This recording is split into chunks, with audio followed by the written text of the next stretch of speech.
Gereja Katolik kembali memberikan putra terbaiknya untuk dunia. Mother Teresa baru dari Peru, yaitu Father Ignacio Maria Donoro, yang menjalankan misinya di Puerto Maldonado di jantung Amazon Peru, di mana dia menjalankan Hogar Nazaret atau Rumah Nazaret yang dia dirikan untuk mengembalikan anak-anak di bawah umur hak-hak hidup mereka. Ada yang dijual untuk jadi pekerja seks, ada yang dijual untuk diambil organ tubuh, ada yang datang dengan trauma berat sehingga mengalami kekerasan dan korban karena kemiskinan. Mengembalikan dan memulihkan masa kecil mereka yang hak-hak mereka dilanggar akibat dari lingkungan yang miskin dan dampak dari penambangan liar. Father Ignacio menjadi Yesus yang hidup di antara kejahatan yang melanda anak-anak yang tidak berdaya, memberikan anak-anak menemukan Tuhan yang mengembalikan senyum dan keceriaan hidup mereka sebagai anak-anak. Injil bukan hanya diajarkan, tapi Injil sungguh hidup dan dijalankan dalam diri Father Ignacio. Bahkan dia menjadi musuh bagi para mafia dan kelompok bersenjata. Mereka marah pada Father Ignacio yang menolong anak-anak dan menghalangi kebebasan mereka perdagangkan anak-anak. Father Ignacio jalankan Injil dengan taruhan nyawanya sendiri. Hidupnya terancam dan bahkan pernah sempat dikira ia telah mati karena serangan orang-orang bersenjata yang tidak senang dengannya. Mereka pernah datang memasuki rumah dan membunuhnya. Mereka mengira Father Ignacio telah mati dan mereka meninggalkannya. Dan dia selamat, tapi butuh berbulan-bulan untuk pulih. Sudah lama Father Ignacio jadi target mereka dan mereka berusaha mengejarnya dan hari itu mereka harus menghabisinya. Kata tiga pria bersenjata, "Kamu harus mati, pastor, kamu harus mati." Mereka masuk dari teras rumah, kemudian mereka memukulnya dengan gagang pistol. Mereka melemparkannya ke tanah, mengikat tangan dan kakinya, dan menendang sampai ia kehilangan kesadaran. Pukulan demi pukulan akibatkan Father Ignacio merasa seluruh tubuhnya telah lumpuh. Di tengah-tengah sadar dan tidak sadar, pastor ini berpikir pukulan ini akan membawanya ke gerbang surga sebagai martir. Di tengah kesakitan sakrat maut, Father Ignacio tersenyum menerima kehendak Tuhan dan berpikir tugasnya telah selesai. Father Ignacio telah siap untuk mati, dan dia merasa bahwa ini adalah momen terbaik untuknya, sebab kematiannya sebagai martir membawanya langsung ke surga, dan dalam beberapa menit lagi akan dimulai kehidupannya yang penuh dengan Tuhan. Saat lengan kirinya ditarik dan mereka seperti mau mematahkannya, dan dalam rasa sakit yang tak tertahankan, Father Ignacio menjalaninya dengan berkata, "Aku mencintaimu, Yesus, aku mencintaimu. Bunda Maria, doakanlah kami yang berdosa ini, sekarang dan waktu kami mati." Inilah doa yang diulang-ulang di saat dia kesakitan dan hampir kehilangan kesadaran. Father Ignacio diam dan tidak bereaksi supaya mereka mengira dia sudah mati, sehingga mereka pun melarikan diri dengan bersukacita karena musuh mereka telah tiada. Ini yang menyelamatkan hidupnya, meskipun konsekuensi fisiknya perlu pulih selama berbulan-bulan. 4 tahun pelayanannya pada anak-anak telah membuat orang-orang jahat itu marah padanya karena telah membawa banyak anak keluar dari neraka pertambangan. Pelayanan kasih Father Ignacio memiliki resiko besar untuk jiwanya sendiri.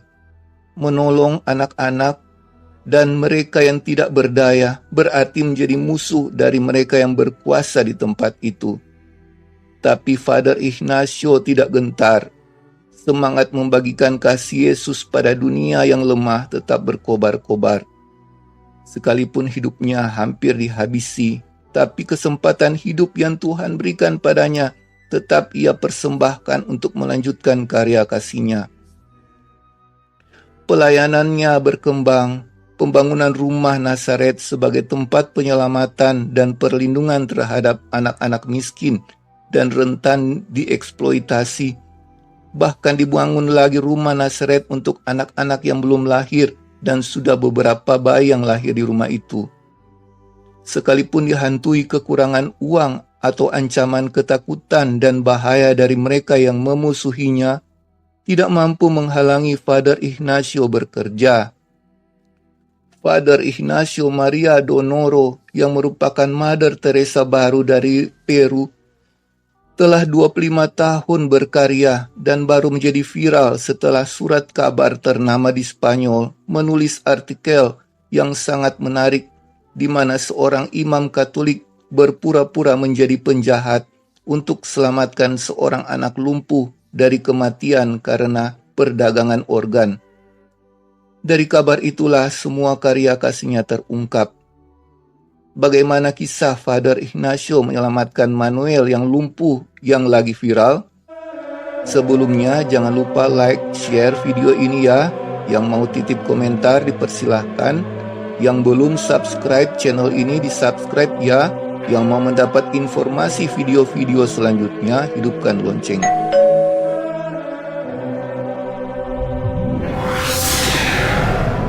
Catholic Credo Channel.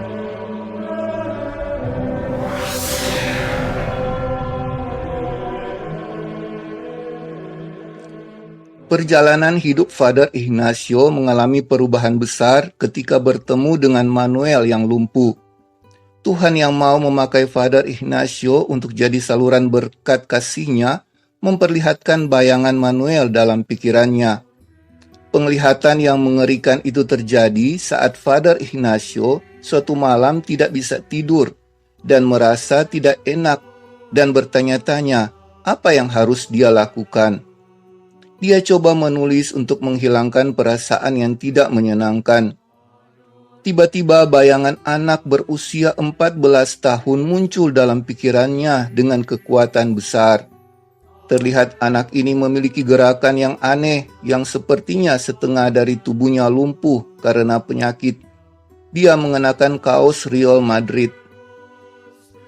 Keesokan harinya, Father Ignacio beritahu salah seorang di daerah itu tentang anak dengan ciri-ciri tersebut. Dan orang itu kaget hingga terdiam sejenak. Orang itu mengirim Father Ignacio pada seorang biarawati, Mother Rosa, yang terkena kanker, yang menurut dokter sisa hidupnya tersisa 3 bulan. Father Ignacio menceritakan tentang penglihatan itu dan berkonsultasi dengan biarawati itu. Apakah ini tandanya Tuhan memanggil dia untuk pelayanan kasih pada anak-anak setempat? Biarawati itu menangis dan katakan kalau anak itu adalah anak dari keluarga yang kelaparan dan mereka memutuskan untuk menjualnya karena anak itu sakit. Father Ignacio katakan dia ada di sini untuk menolong anak itu. Dan sekalipun biarawati yang sekarat itu katakan kalau ini sangat berbahaya dan nyawanya bisa terancam, Father Ignacio tetap memutuskan untuk menolong anak itu. Manuel yang lumpuh akan dijual keluarganya dengan harga yang sangat murah, $25. Mereka keluarga miskin yang memiliki 5 anak dan perlu uang untuk beri makan 4 anak perempuan yang lain.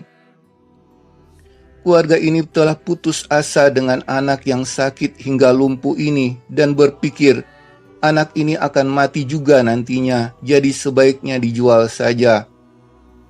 Padahal calon pembeli nantinya akan menjual organ tubuh anak ini dengan harga yang mahal. Dan mereka hanya menjual dengan harga $25. Meskipun cacat, tapi Manuel memiliki organ-organ tubuh yang bisa dijual. Dan ini akan mendatangkan keuntungan besar bagi para mafia perdagangan anak ini. Usaha untuk menghalangi kejahatan mereka akan menanggung resiko besar. Tapi Father Ignacio tetap pada niatnya. Dia menjadi wakil Tuhan di dunia untuk menyelamatkan Manuel dari pembunuhan dan organ-organ tubuhnya yang bagai daging binatang nantinya akan dikemas untuk memenuhi kebutuhan lalu lintas internasional organ manusia. Father Ignacio tidak ragu pertaruhkan nyawanya untuk menyelamatkan Manuel. Dengan jadikan dirinya mirip penjahat yang tidak mencukur rambut di wajahnya, ia memakai pakaian biasa dan menyewa truk menuju rumah keluarga dari Manuel di pegunungan terpencil Panchimalco untuk menjadi pembeli perdagangan manusia. Father Ignacio menawari keluarga ini $26, $1 lebih dari yang telah disepakati oleh pembeli sebelumnya. Dan Manuel akhirnya bisa dibawa Father Ignacio dan dia selamat dari kematian. Begitu masuk ke dalam truk dan dalam perjalanan ke rumah sakit, Manuel sampai mengencingi dirinya sendiri dan berteriak ketakutan. Dan Father Ignacio menenangkannya dengan katakan, "Jangan takut, saya seorang pastor. Saya menyelamatkanmu, jangan takut. Siapa namamu?" Dia menjawab, "Namanya Manuel." Dan Father Ignacio berkata padanya, "Manuel, Tuhan beserta kita dan tidak ada yang dapat melawan kita. Jangan takut, karena tidak ada yang buruk yang akan terjadi padamu. Aku, Father Ignacio, akan berikan hidupku untukmu jika perlu." Sesampai di rumah sakit, ia buang air kecil lagi.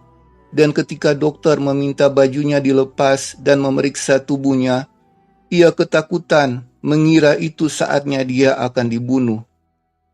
Father Ignacio katakan, "Manuel, aku akan berikan hidupku untukmu. Tuhan beserta kita." Manuel menatap Father Ignacio dengan penuh kasih sayang. Dan Father Ignacio belum pernah melihat tatapan seperti itu.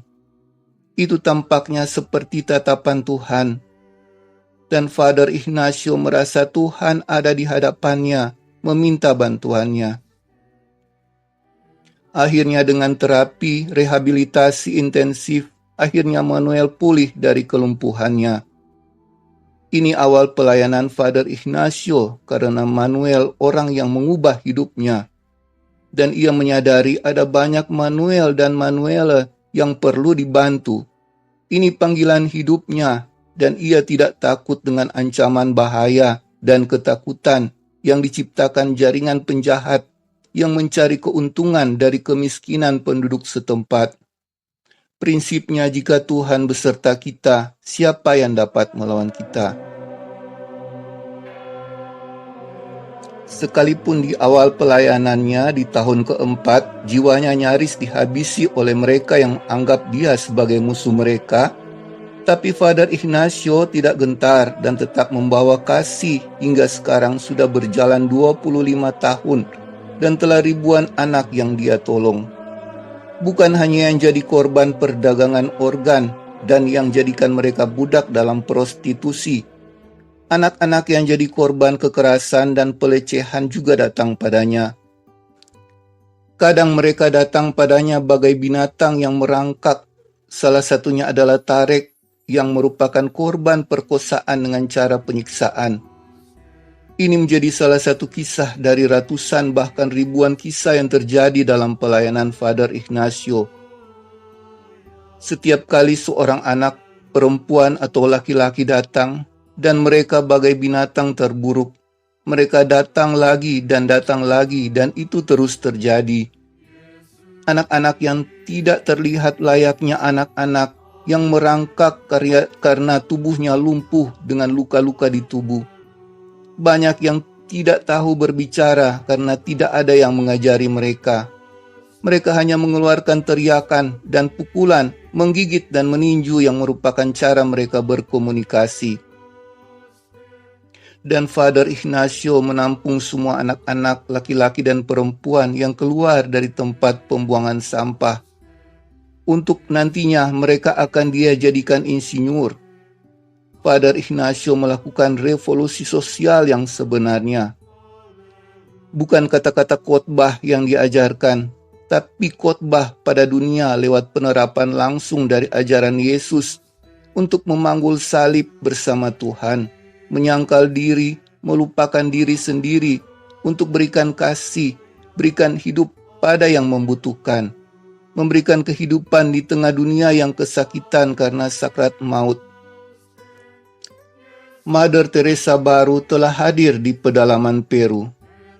Tarek adalah salah satu contoh anak dari banyak anak-anak yang datang atau yang dibawa pada Father Ignacio, atau yang mereka jemput, mereka ambil untuk berikan kehidupan yang layak. Sebelum kita lanjut dengan kisah Tarek, jangan lupa like, share video ini, dan subscribe channel ini untuk yang belum subscribe ya. Peristiwa Tarek terjadi saat Father Ignacio hampir melarikan diri dari Peru karena tidak tahan dengan situasi kesakitan anak-anak. Ketika dia pertimbangkan untuk kembali ke Spanyol, tiba-tiba di suatu malam datang polisi, jaksa, dan psikolog. Mereka membawa seorang anak yang menurut psikolog adalah kasus terburuk yang pernah dia tangani. Tarek, anak berusia 5 tahun. Anak ini telah digunakan untuk pelampiasan nafsu seksual dengan kekerasan. Tarek bukan hanya hancur secara fisik, tapi yang lebih parah hancur secara mental. Mereka menitip anak itu dengan alasan anak itu membutuhkan tempat tidur untuk malam itu. Nanti mereka akan bawa dia ke rumah sakit di Lima. Tapi ternyata sudah 1 minggu bahkan 1 bulan tidak ada yang datang menjemput Tarek. Anak itu seakan menahan Father Ignacio di tempat pelayanan kasih itu.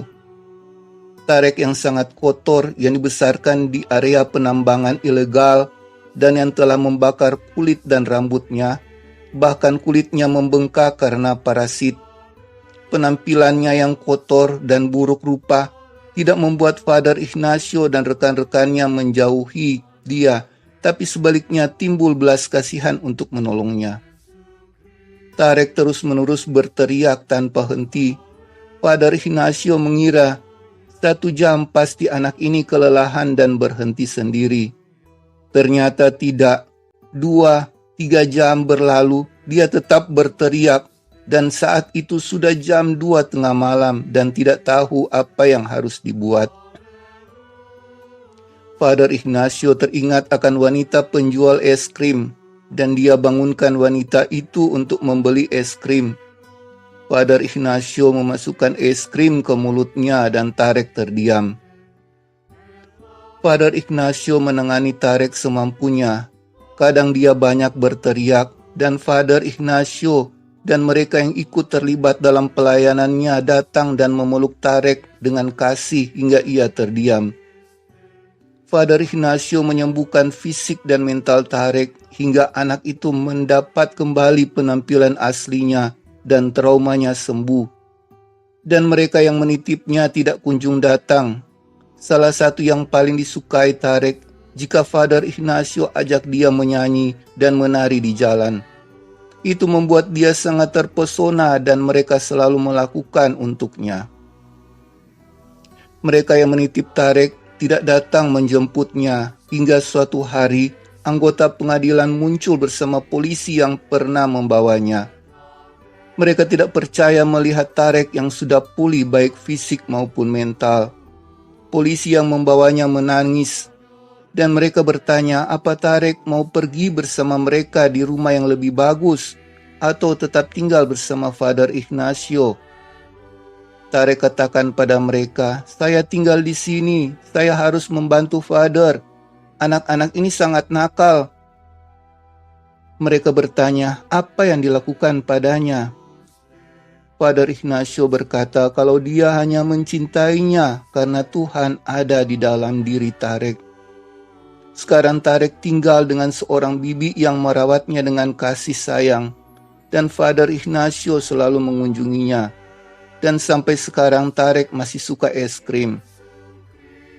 Demikian juga dengan Manuel yang orang tuanya jual karena menurut mereka anak itu juga nantinya mati. 25 tahun telah berlalu, Manuel sekarang masih hidup. Suratnya kepada Father Ignacio yang membuat karya kemanusiaan Father Ignacio dikenal dunia. Mother Teresa baru dari Peru telah lahir di gereja Katolik. Father Ignacio mengambil anak-anak dari kematian dan dari perdagangan, perbaiki situasi hukum mereka di catatan sipil, baik akte kelahiran maupun dokumen identitas, supaya tidak bisa diperdagangkan lagi. Ia menangani karya kasih ini di rumah Nazaret, tempat yang dia dirikan untuk proyek kemanusiaan ini. Hogar Nazaret atau Rumah Nazaret mempunyai anggaran 8.000 euro per bulan yang diperoleh melalui sumbangan dan tanpa dana resmi. Di tempat ini anak-anak ditangani kesehatan fisik dan mental serta pendidikan. Di rumah itu Father Ignacio dibantu oleh 22 rekan kerja untuk melayani anak-anak. Rumah Nazaret terletak di pinggiran hutan Peru, jadi tempat untuk mengumpulkan anak-anak terlantar yang membutuhkan perhatian untuk memberi mereka hak-hak yang telah diambil dari mereka. Di sini Tuhan menjadi ayah mereka dan Bunda Maria jadi ibu mereka yang penuh kasih.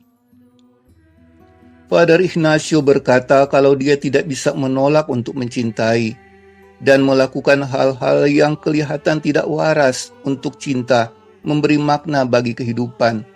Dan dia melihat cinta dalam keadaan termiskin. Bagaimana mengenali wajah-wajah di tengah penderitaan, di gerbang maut yang menyelamatkan mereka. Mother Teresa baru dari Peru, Father Ignacio berkata, hanya Tuhan yang membuat ia bahagia.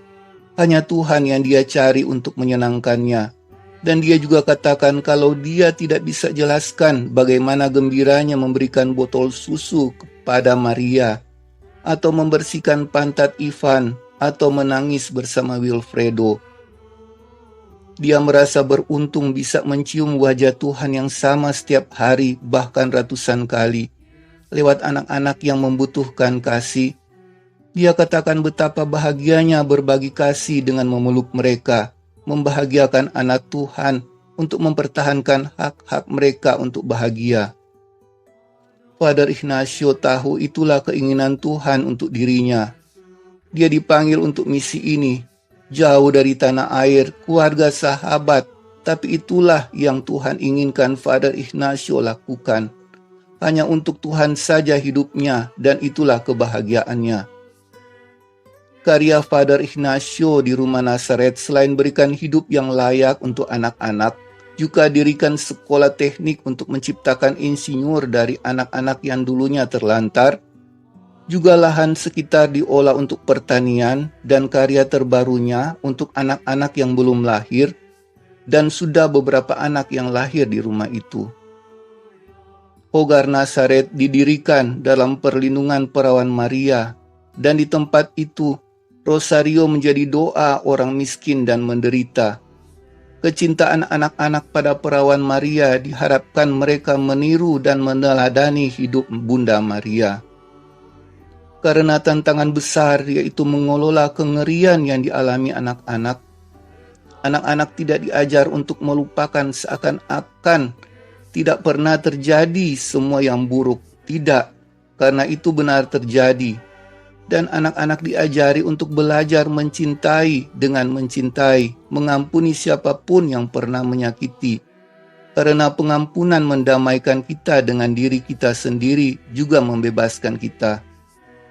Father Ignacio mengajarkan kasih dan pengampunan pada anak-anak, dan hasil positifnya tidak ada dendam dan yang ada hanyalah cinta. Anak-anak ini juga tidak mencela Tuhan atas apa yang terjadi dalam hidup mereka. Mereka justru merasa beruntung bisa menjadi lebih dekat dengan Tuhan.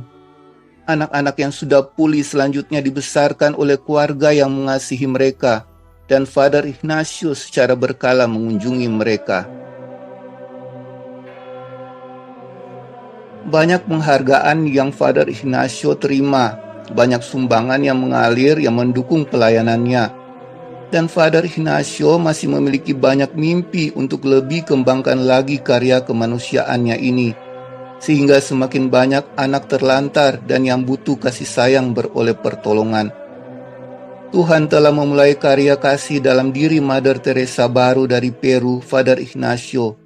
Dan karya itu akan semakin meluas, merangkul sebanyak-banyaknya anak korban kemiskinan serta dampaknya. Dengan hadirnya Mother Teresa baru ini, menunjukkan Tuhan ada di saat kita sedang terpuruk. Dia ikut menangis bersama kita. Tuhan tahu setiap tetes air mata kita. Tuhan menggendong kita di saat kita lemah. Dia kuatkan kita, Dia hibur kita. Tuhan pasti datang menolong kita di saat yang tepat. Dia selalu hadir di tengah kesusahan manusia, karena Dia tahu apa artinya penderitaan, karena Dia pernah menjalaninya. Dia yang tersalib seakan-akan menjadi teman untuk semua yang menderita di dunia. Dia yang tersalib jadi sahabat para penderita, dan Dialah penghibur para penderita. Tuhan ada di dunia yang penuh dengan air mata ini. Kedatangan Father Ignacio membuktikan Tuhan tidak tutup mata melihat tangisan, ketakutan, penderitaan, darah, dan air mata. Sebagaimana anak-anak itu mendapat kiriman Father Ignacio sebagai malaikat penolong, Tuhan juga memiliki cinta yang sama pada kita. Dia peduli akan setiap kesusahan kita. Dan seperti kata Father Ignacio pada Manuel, jangan takut, Tuhan beserta kita. Jika Tuhan beserta kita, siapakah lawan kita? Jika saudara merasa diberkati oleh video ini, like dan bagikan video ini. Jika saudara ingin menitipkan komentar, dipersilahkan. Jika saudara belum subscribe channel ini, di-subscribe ya. Dan yang ingin dapat pemberitahuan jika ada video terbaru kami, hidupkan lonceng. Terima kasih, Tuhan Yesus memberkati.